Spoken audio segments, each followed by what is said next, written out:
Legend Total War here, and today we're doing another tier list using Tier Maker, this time revisiting the Empire unit roster tier list, where we covered this back at the end of Total War Warhammer 2, and many of these units I gave a pretty unfavorable rating towards. A lot of them ended up in D tier, but a lot's changed now in Total War Warhammer 3, so we're going to reevaluate all those units, and also evaluate the new units that came with Thrones of Decay, and also cover the Elector Count state troops. So, the way I've organized this is a little bit different than what I've done in the past. Rather than organize it based on unit type, I've organized it based on where they're recruited from in terms of their barracks and also the tier that they're recruited on. So most of these units are standing right next to the unit that they're recruited from the exact same barracks at the exact same level. And then we just sort of move up from there. So let me know in the comments below whether you prefer this format or just cover it based on different types of units. Okay, so let's get into it now, starting with the Tier 0 units. So these are units that are recruited from a regular settlement without any additional buildings. Now, I've always gravitated towards highly valuing these units because in the early stages of the campaign, getting a barracks and having availability of slightly better units is actually kind of detrimental because the slightly better units also mean extra upkeep cost.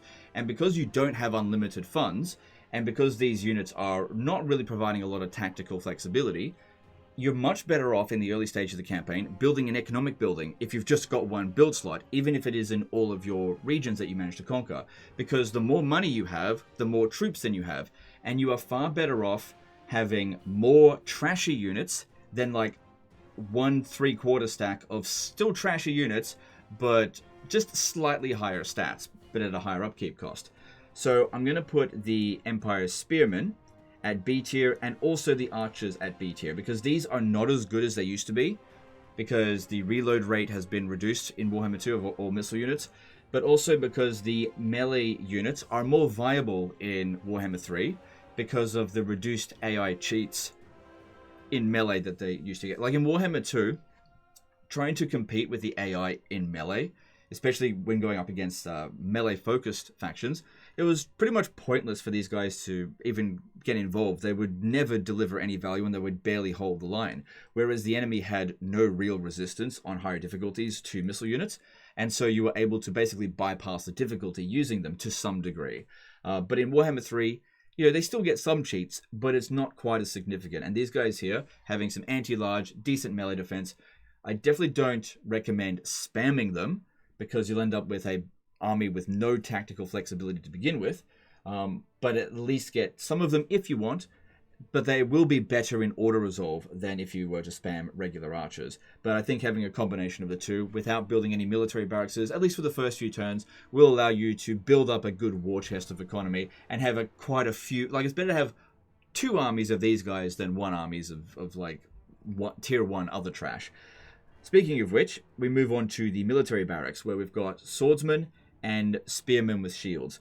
Now, the swordsmen are immediately just going straight into D tier, which I'm not sure if that's exactly where I put it in last time. We can actually go and check at the very end of this, but that's where it's going this time. Now, as for the spearmen with shields, they're going into C tier. Now, you might question, why is a higher tier variant of another unit ending up in lower tier on this tier list?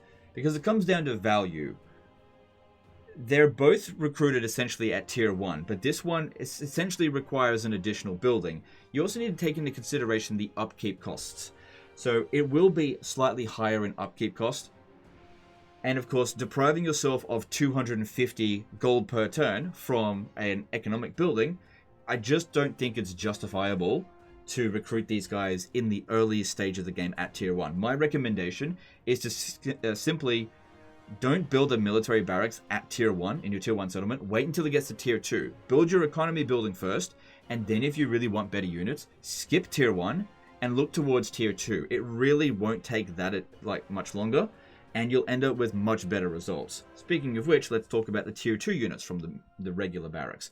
So that's where we get the crossbow and the halberdier. So the crossbow is significantly better than a regular archer. So once you've got access to these guys, they'll be able to, they'll be much better than the regular archers due to longer range, more damage, better morale, better capabilities. They're in tighter formations. They're just better in pretty much every single way, but they are more expensive, and you won't be able to globally recruit them in one turn as quickly as soon as you will be able to these guys, because you only need 10 settlements, and then you can globally recruit them in one turn. These ones here, you need 10 tier 2 barracks built across your empire, and then you'll be able to globally recruit them in one turn. So that'll take you significantly longer, and that's largely to replace casualties or to recruit these units from areas where there might not be a barracks, because usually if you're on your frontier, most of that stuff will probably be lower tier than your central regions, and those are the areas where you really need to recruit from, because those are probably going to be invaded, and that's where global recruitment really comes in handy. And again, that's one of the reasons why these units become so valuable, because they're just what's available. Sometimes the AI is not going to give you 20 turns in which for you to build a full stack. You've got one turn to recruit something, and so anything with one turn recruit time will have to do, and that's why I usually prioritize them.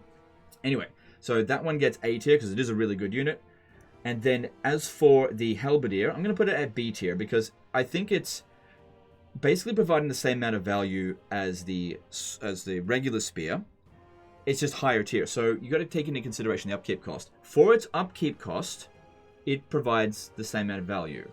It's armor piercing and anti-large. This one here is an armor piercing. They don't have shields, so against missile units, you actually may be better off grabbing these guys.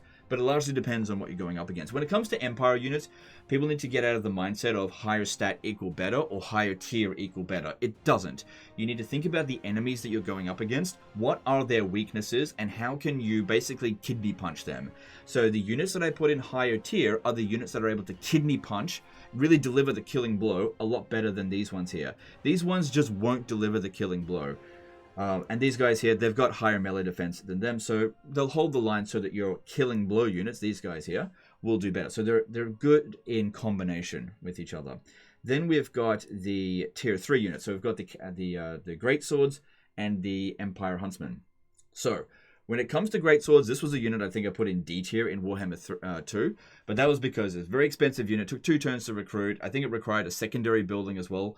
There was just so many things you had to do to get it, and then when you got it, it didn't really deliver much value. It was basically only able to beat units that were lower tier than it, so that's not particularly valuable. But in Warhammer 3, this one can go toe-to-toe with units of about the same tier. It's not going to beat a chosen unit in melee, but it will deliver decent value. You would definitely want to keep it away from armor-piercing units because they wear a lot of armor. They don't have a whole lot of melee defense, so they can sometimes be less viable option than halberdiers at holding the line, but it largely depends on what you want to do. If you need a heavy hitter for when you're assaulting the walls, then these guys actually can be quite valuable. So I'm going to put it at B tier because they're performing at a reasonable rate. Definitely not above them, but not below anymore. So they're now performing at my expectations. As for the Huntsman, I'm going to put it at A tier as well. Now, when comparing crossbows with archers, I don't necessarily recommend that you replace your crossbows immediately with these archers, or with huntsmen, I should say, because these ones are a specialist unit. They're in loose formation, meaning they take up more space. So sometimes in areas where you've got big armies on small maps with maybe small amounts of high ground, having units in loose formation can just take up too much space and cause problems. And because of their anti-large, if you're going up against an enemy that has mostly infantry, it's mostly going to waste.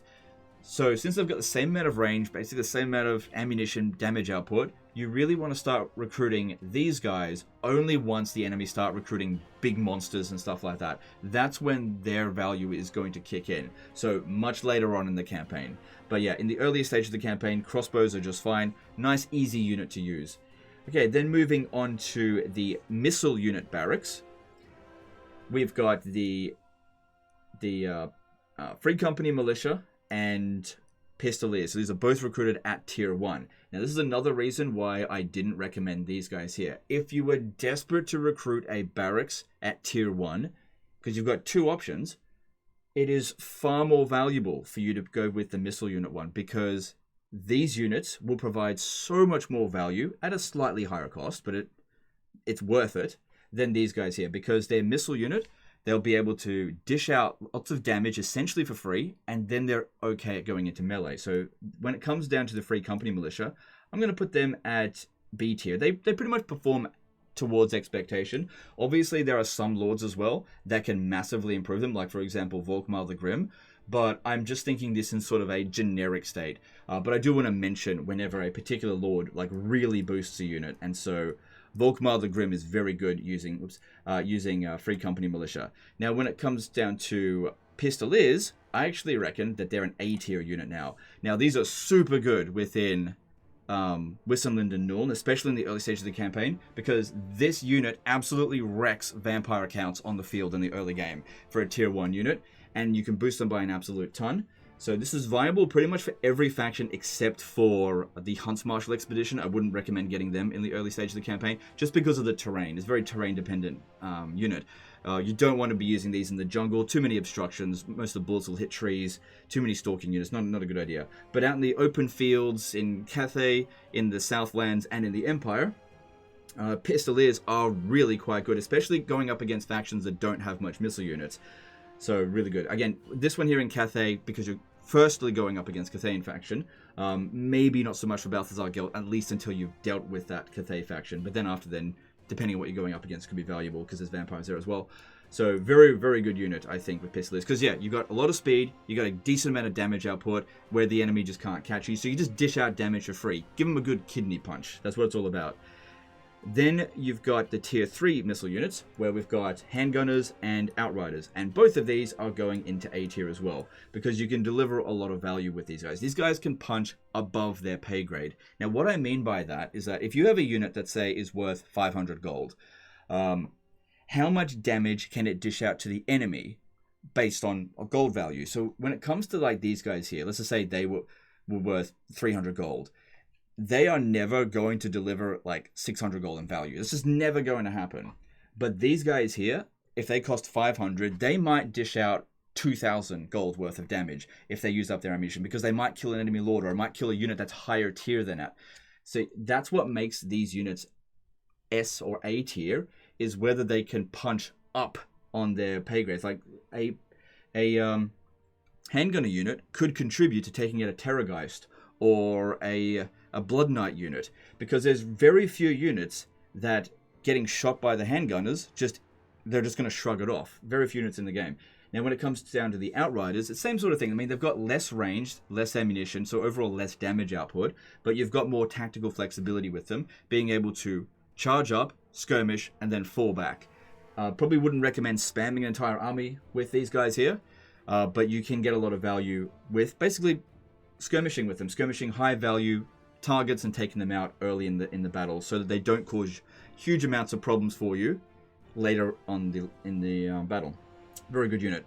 Then we've got tier 3 at the missile barracks, where we've got the Nuln Ironside, the Hochland Long Rifle, and then also the Outriders with grenade launchers. So all of this needs to be taken into consideration in comparison to the units that we've recruited already in the previous tier. So these two here and this one all serve basically the same purpose in different ways. They're all armor-piercing gun units.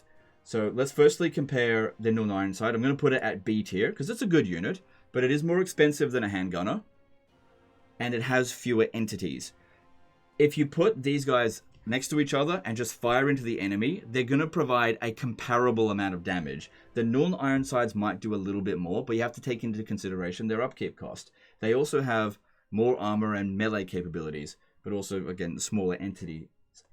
So they are technically better, but for the extra upkeep cost and requiring an extra tier of the building, I'd actually say it's lower in value. And like I've said before, just because a unit has higher stats doesn't make it higher up in value. So you got to take that stuff into consideration.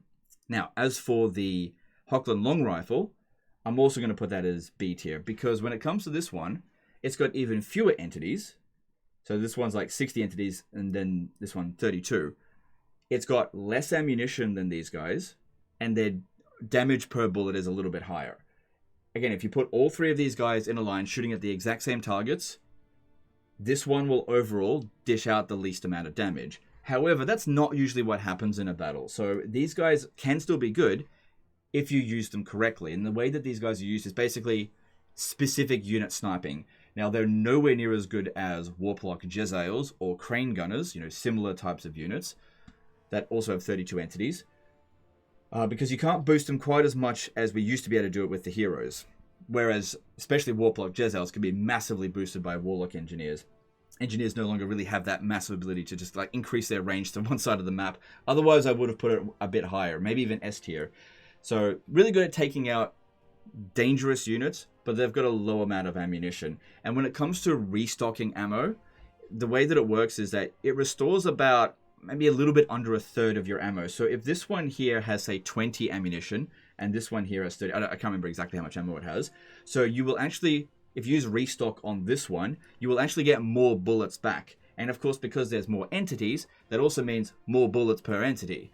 So restocking that one's ammunition will provide less value than this one. So again, that's why it's in B tier, and yet at a higher price point as well. But that doesn't mean it's a bad unit. It's just very specialist. You got to take that into consideration. Now, as for this one here, again from the same tier, this one is A tier. So this is a unit that just clears out enemy infantry.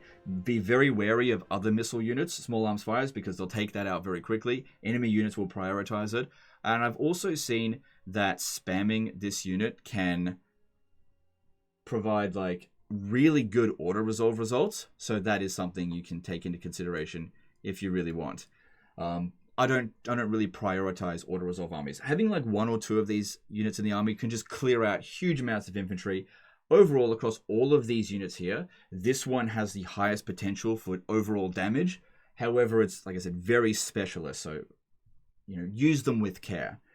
Then we move on to the next barracks, which is just the warrior priest building. There's only one unit available from that, which is the flagellant. Now, flagellant, I think, was a unit that I put in D tier back in Warhammer 2. And guess what? I think it's A tier now. For one thing, there's many lords that I think boost these guys by a ton, especially Volkmar the Grim. And honestly, even if you weren't boosting them, they're pretty valuable because they dish out good amount of damage. They're super easy to replace. So you just don't really care about them. Like if they get killed, no big deal. They dish out a good amount of damage, and they're able to hold the line better than some of these other units that are recruited at like same tier. And yeah, because they're unbreakable, really easy to recruit.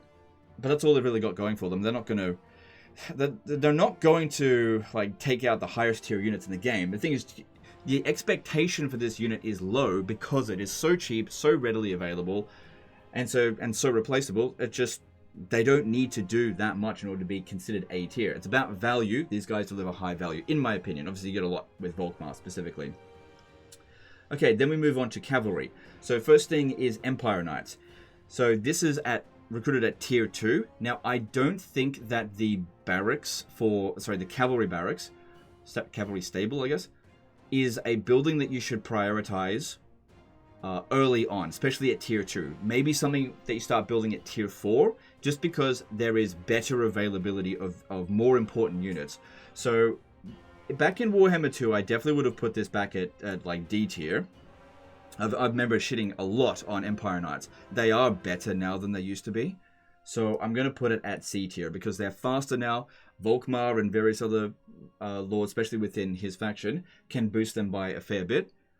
But I would personally recommend skipping tier 2, like build the building and then just go straight up to tier 3, and go to the much better units. Just skip that one. I don't think it's essential when you first are able to get them. So yeah, just skip it.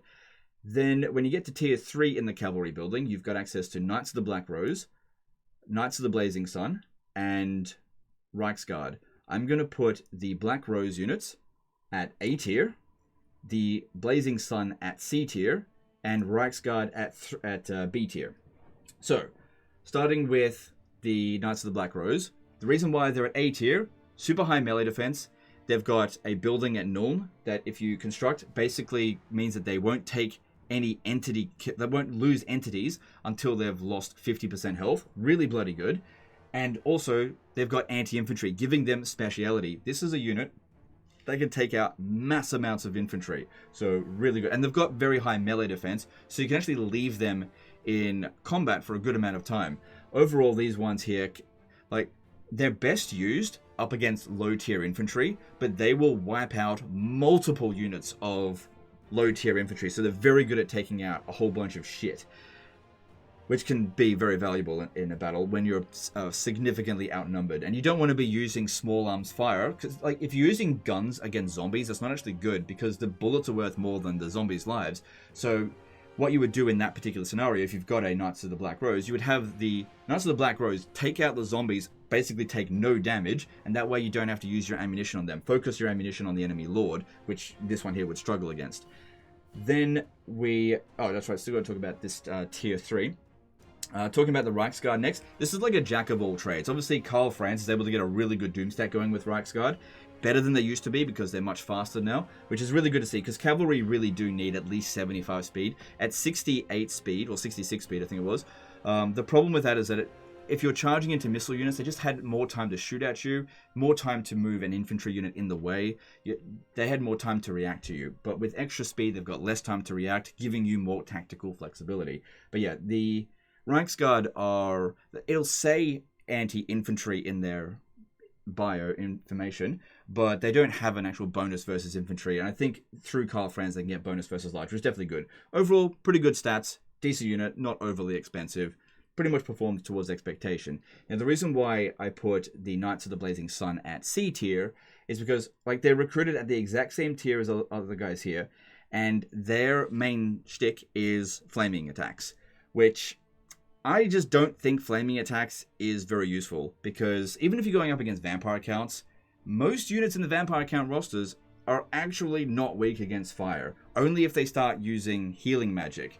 But the thing is, heal magic is only like reduced in effectiveness by half if you're delivering flame attacks. And every time you deliver a flame attack on someone, it only lasts like a second. So I just don't think flaming attacks is that valuable. But at the same time, there are so many units in the game that are strong against fire, that will just actually take less damage when you use flaming attacks against them. So there is so many situations where these guys here will utterly fail you. And there's very few situations where they will be the absolute key to victory, where it just dominate with them. So they really do need like a lot of support, things that are reducing the enemy's fire resistance, for example, like using the Huntsman General, in order to get a lot of value out of it. In my opinion, not worth the effort. Just go with something that just kills things without requiring any support, really. You can boost them a fair bit at Talabheim, but my recommendation is just skip them and go for the overall better units that will just be better in most situations. But again, if you desperately need fire, they can do all right. Their stat differences, they've got the highest charge bonus out of these guys here. So if you're cycle charging more with them, you might deliver more value with them. But personally, I put them at C tier. Okay, then we move on to tier 4, which is the Demigryph Knights. Now, I think that Demigryph Knights are pretty good. I'm going to put both of these at A tier. Now, I usually don't recruit them in my campaign, not because I don't think that they're good, but usually because they're kind of expensive and take a long time to recruit. I think they used to take 3 turns to recruit, and I think they've brought that down. Also, feel free to correct me if I'm wrong. Back in Warhammer 2, because it was a while ago now, I think this one used to be recruited at tier 5. I'm not entirely sure. But yeah, they're recruitable at tier 4 now, and they perform really well. You got the anti-large here, and this one is neither anti-large nor anti-infantry. It'll say anti-infantry. It does have better overall stats, but I personally think that having anti-large gives it an edge over its other counterpart here. They can be boosted now thanks to Theodore Bruckner, so having him attached into the army, you can get a bit more value out of these guys here. But another thing to consider is that they're fairly expensive. By the time that you recruit them, though, at tier 4, you should have already built all your economy buildings in the province, and so it should be sustainable at that point. And that's when a lot more of your roster is opening up, and you'll have more options. Whereas in the earlier game, you're very restricted, especially in the higher difficulties, if you want to get a good start. So by the time you get them, you've got more options, and you can get them if you want. And I think they perform pretty well without requiring too much micro. Okay, then we move on to the artillery. So at tier 2, I think that this building here should be prioritized over the cavalry building, which is why I put these ones at C tier before, because artillery is, typically speaking, going to deliver more value for your armies than cavalry, which is why I would say, get the cavalry buildings later down the track, but artillery, prioritize it, because it also comes with a hero. You have access to the engineer hero, which is really quite a good hero. So first up, at tier 2, you've got access to regular mortars and war wagons. Now, war wagons were a meme in Warhammer 2. They're a bit faster now, they're a bit better. I wouldn't put them at D tier anymore. I'm actually going to put them at C tier because they don't deliver a ton of value, but it's just slightly better than they used to. They can be good at just getting in front of the enemy, doing a bit of damage, and then falling back. But ultimately, this unit here is definitely going to be better at doing that because it's just doesn't have a ton of ammunition. But there is a few things that you can do to boost them.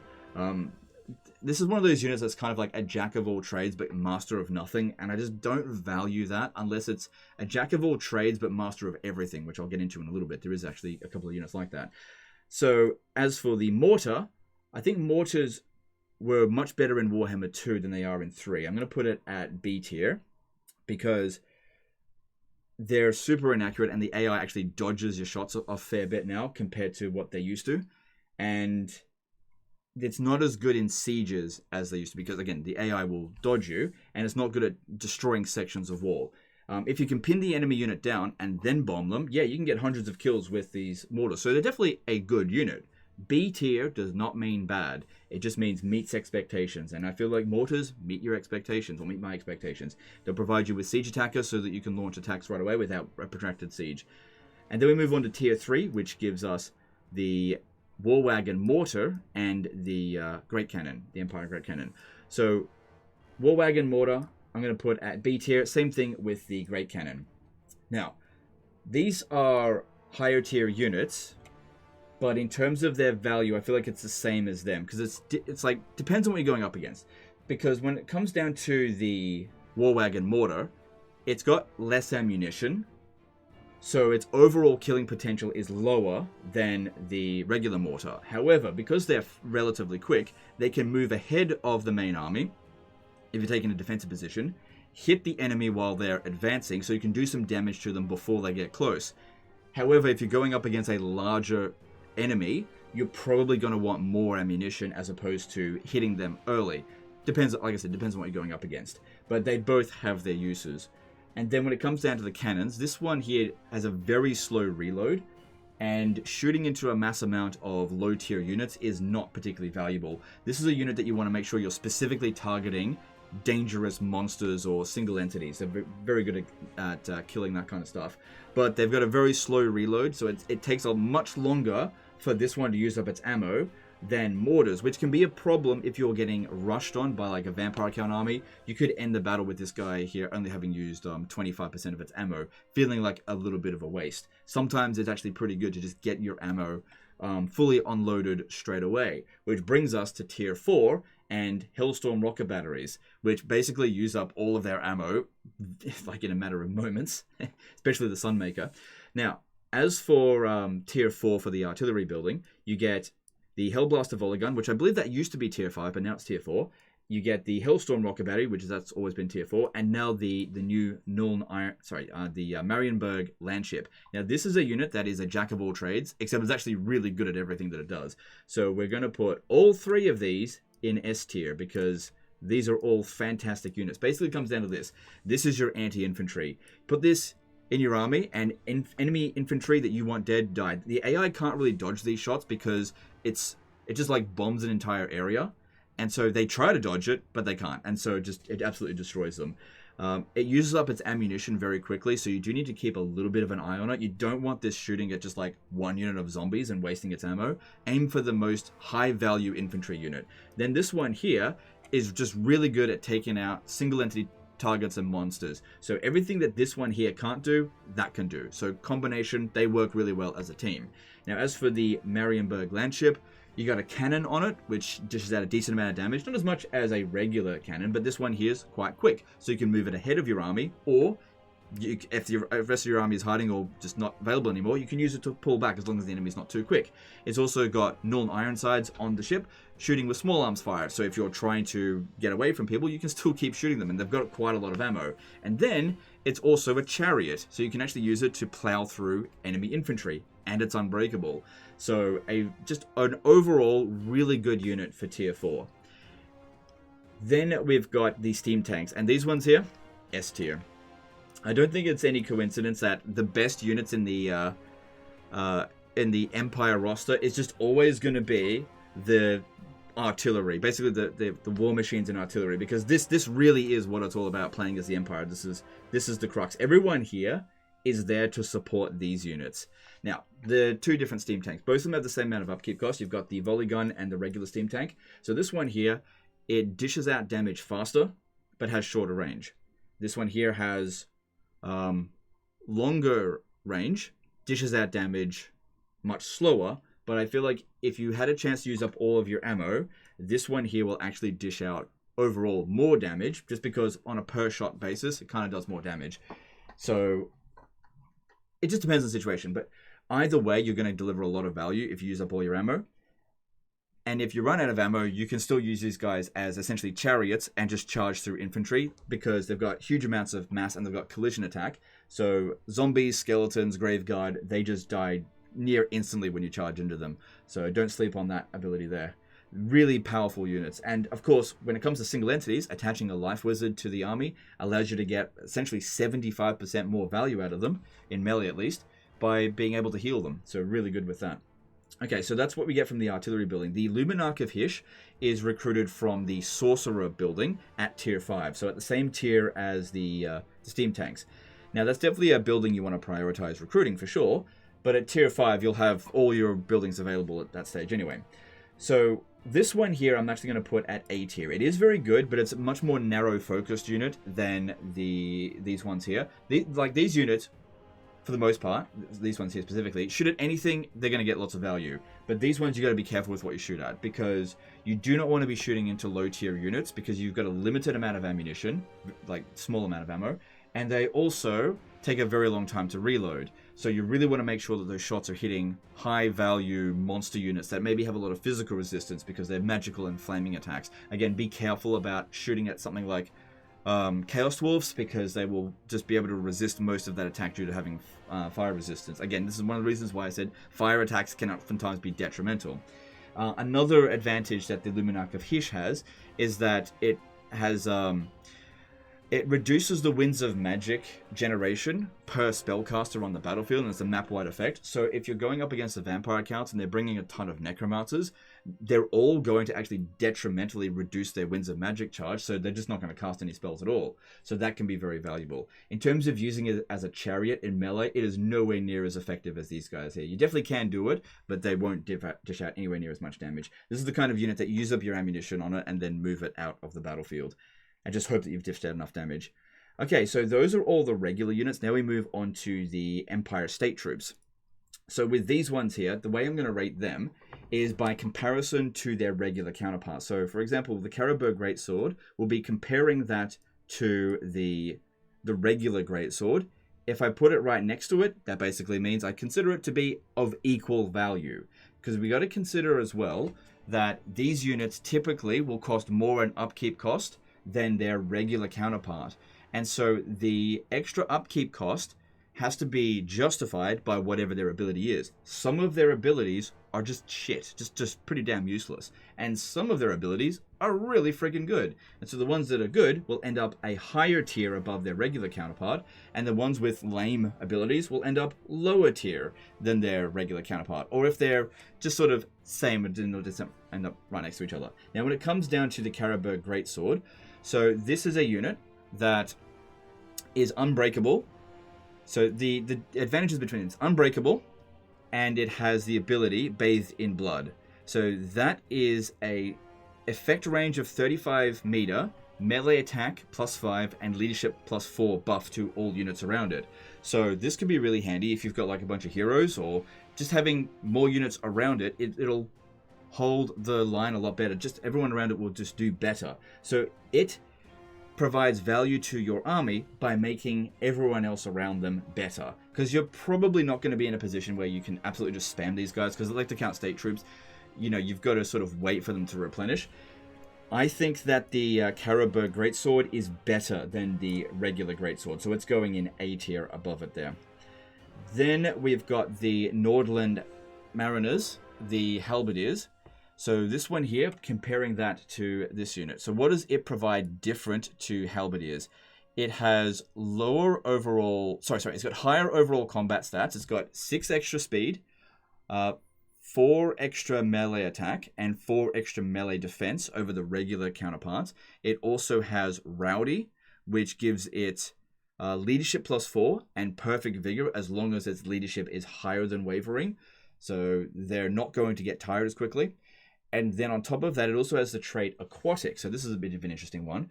So normally infantry units that are fighting in water take a 20% melee attack and speed debuff. But if it is aquatic, it actually gets the opposite. It gets a 20% speed and melee attack buff. So you can actually boost yourself by putting these units in the water, lure enemy infantry into the water so that they've got a debuff and you've got a buff, giving you essentially a 40% difference because they'll be debuffed by 20% and you'll be buffed by 20%. So there's tactical application with them. However, if there's no water on the map, then who cares? It doesn't mean anything. I think that this unit here is fully justified in its increased upkeep cost, and so I'm going to put that at A tier as well. So a tier above the regular halberdiers. Now, we move on to the Spearman variant, which is called... So just bear with me here. What is it? It's called Eldred's Guard. That's it. Just bear with me. And it is the variant of the Spearman with shields. Okay, so what does it do differently to the other ones? So, comparing it, it has 40 extra armor and extra missile block rate. It also has Encourage, so that provides a leadership buff around it. Now, for the extra upkeep cost, I don't consider that amount of armor and shield block to be that much more, and Encourage is something that heroes mostly provide anyway, and various elite units. So, for the quite significant extra upkeep cost, I think that this is pretty much the same as in terms of same value, maybe even a little bit lower, but I can't really justify putting that down to D tier, given what it is. Because if you are going up against elves or something like that with a lot of missile attacking you, that could actually be fairly valuable unit. So it really depends on the situation, but I think that the situation is, for those, is pretty limited. So not a high priority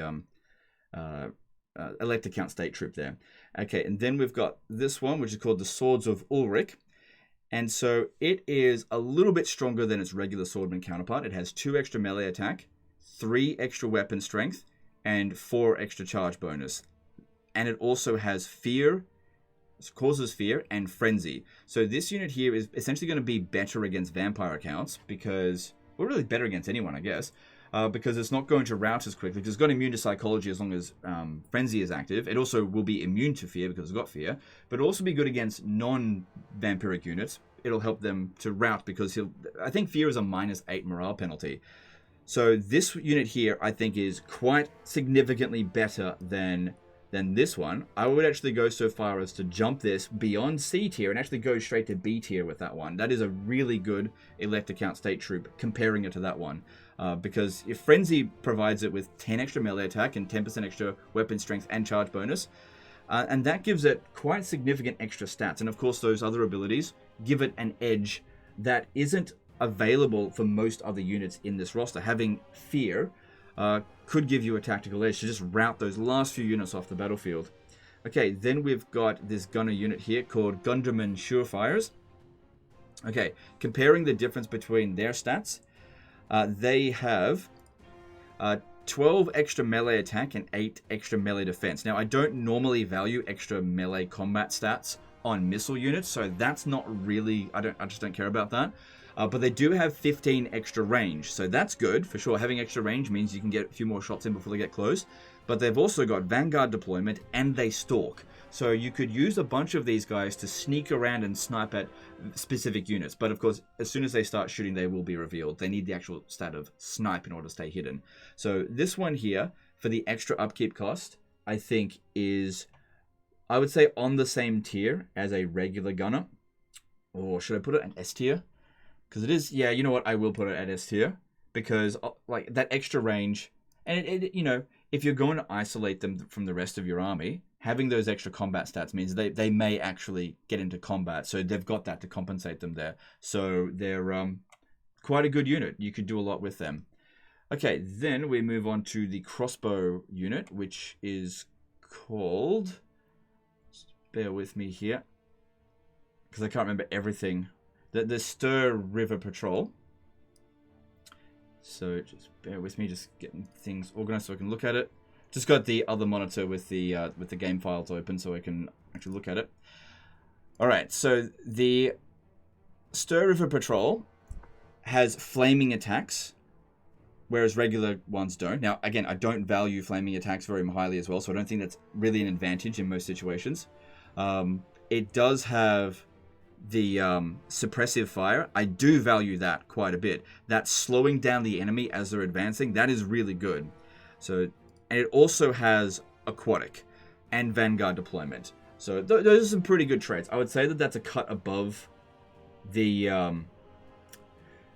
regular crossbows, even though it has flaming attacks, which you just got to be careful. Don't bring these in to fight the Chaos Dwarfs, but in most other situations, having suppressive fire, being able to slow them down on the advance, that could really save your ass. So a couple of these guys in your army could be really good. Okay, then we've got 3 different Empire Knight variants. So the first one is Knights of More, which are Empire Knights. And so comparing them with regular Empire Knights, the Knights of More have 10 extra armor, and they've got the trait Stern Resolve. So that provides immune to psychology in an area, which is enabled when they're in melee. They also cause terror, so they're much better at routing units than Empire Knights, as long as those units can actually be affected by terror. I don't think that these abilities here for the extra upkeep cost is well worth the price. So I'm going to put it at the exact same tier as Empire Knights there, because I just don't think you're getting a lot of value for that price point. Then when we have a look at the other one, so next one is the Stubborn Bulls. Now this one is called Empire Knights Greatsword, so it's actually a variant of a unit that doesn't exist yet. But we still got to just compare it to the Empire Knights, I guess, because I guess you could compare it, I suppose, to the Knights of the Black Rose, maybe. Hard to say, because there is no Empire Knight Greatsword unit. Anyway, just comparing it, its stats, it has 10 extra leadership, 6 extra melee attack, 2 extra melee defense, 20 extra weapon strength, and it has primarily armor piercing damage, but it has less charge bonus. Honestly, them losing the charge bonus, I don't think is that big of a deal. And they also have immune to psychology, so they're not going to get routed that easily from scary units.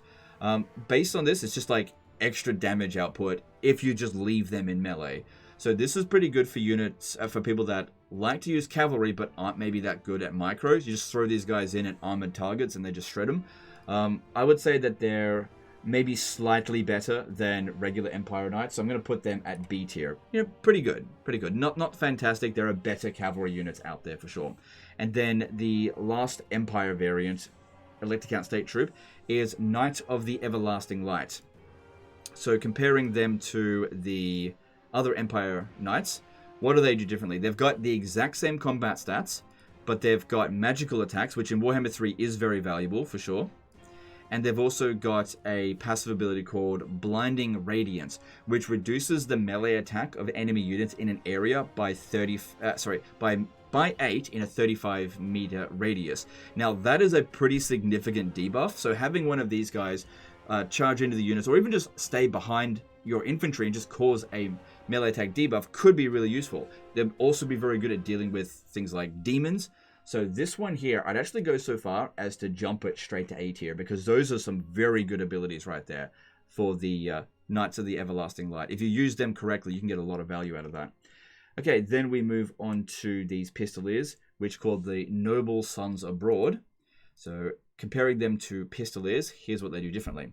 They have 20 extra armor, 6 extra melee attack, 10 extra melee defense, 10 extra charge bonus, and 9 extra missile weapon strength. And they also have the ability extra reload, so it gives them more ammunition than the Pistolier counterpart. So this unit is just like straight up better than the Pistoliers, but we've got to keep in mind that they have an extra upkeep cost. But yeah, just straight up better. So this unit here, I'd actually go so far as to put it as S tier. It is just a really good unit.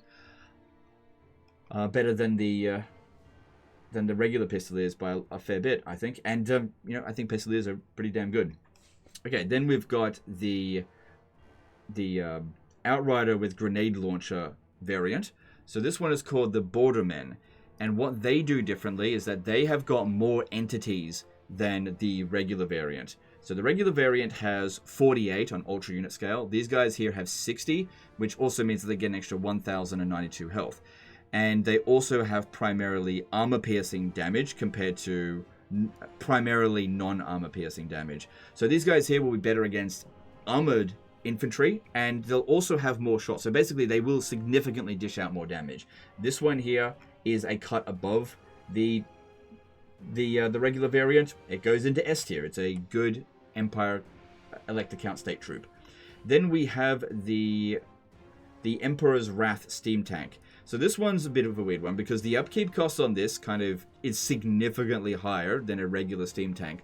And so I would expect that the variant would be pretty good. And it is a good unit, don't get me wrong. It is good. You're going to have to bear with me on this one because I've got to explain it. They actually kind of dish out a little bit less DPS than the Steam Tank, but they have discouraging effects, or burnt. They're able to rout units off the battlefield a little bit better than the regular Steam Tank. They've also got the ability Emergency Vent, which does do a little bit of damage. So if they get surrounded, you could use that, and that also causes burnt as well. So given the upkeep cost, if you're like totally rich in your campaign, it's fine to recruit them, but I actually don't really think this one is quite as good as a Steam Tank, just because of just how much extra upkeep cost it can end up costing once you've got the extra supply lines. So I've got mixed thoughts about this one. It's definitely, stats-wise, better, but only by such a small amount. Oh, it also has the ability Kaboom. So when it blows up, it causes up some damage as well. But honestly, that being a really expensive unit, I just don't think that it's justified to get it exploding. You don't want it to die. So I'm really quite conflicted where to put this. I want to put it at like the top of A tier, like just under the Steam Tanks, because I think in terms of cost effectiveness, the extra upkeep cost just doesn't really justify what it's doing. So that's where I'm going to put it there, even though its overall stats is higher. So it's a bit of a weird one to justify with that. I'm sure some people are going to disagree with that one. What are you talking about? That's clearly a really good unit. But like I said, that extra upkeep cost, you could get 2 of these or 3 of these, basically, in certain situations. So 3 Steam Tanks will beat 2 Emperor's Wrath. Then we've got the Sutsun's Mortars. So looking at them... Sutsun's Gorders. Sutsun's Guns, which are a mortar unit. And what they do differently is they do flaming attacks and magical, and also no friendly fire. Now, that no friendly fire is a little bit iffy because it does do a little bit of friendly fire damage, just due to impact damage, just a tiny bit. So if you do shoot into your own units, it won't do much damage, but it will do a little bit. Its missile strength is also a little bit higher. So this one here is good if you're dealing with demons, which in the early stage of the campaign, or unless you're going up against, well, it depends on your location, I guess. I suppose Volkmar has demons quite close to him, especially Zinch. So this one could be quite useful for that exact situation. But due to the increased upkeep cost of it, I would put it pretty much at the exact same tier as regular mortars, just because it's not delivering a hell of a lot of extra value by dishing out flaming attacks and magical attacks in those particular situations. It's very a situational unit.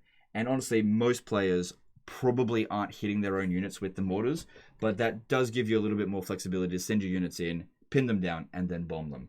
All right, so that's all of the units there. Now, another thing that I want to do here is show what the other tier list was like. So this here is just a screen grab of what we did with the previous tier list. So the only 2 units I put as S tier, which I put as Doomstack, were the regular Steam Tank and the Hellstorm Rocket Battery. So this one here got an upgrade. That one stayed the same. That one is now lower than it was before. Same. I've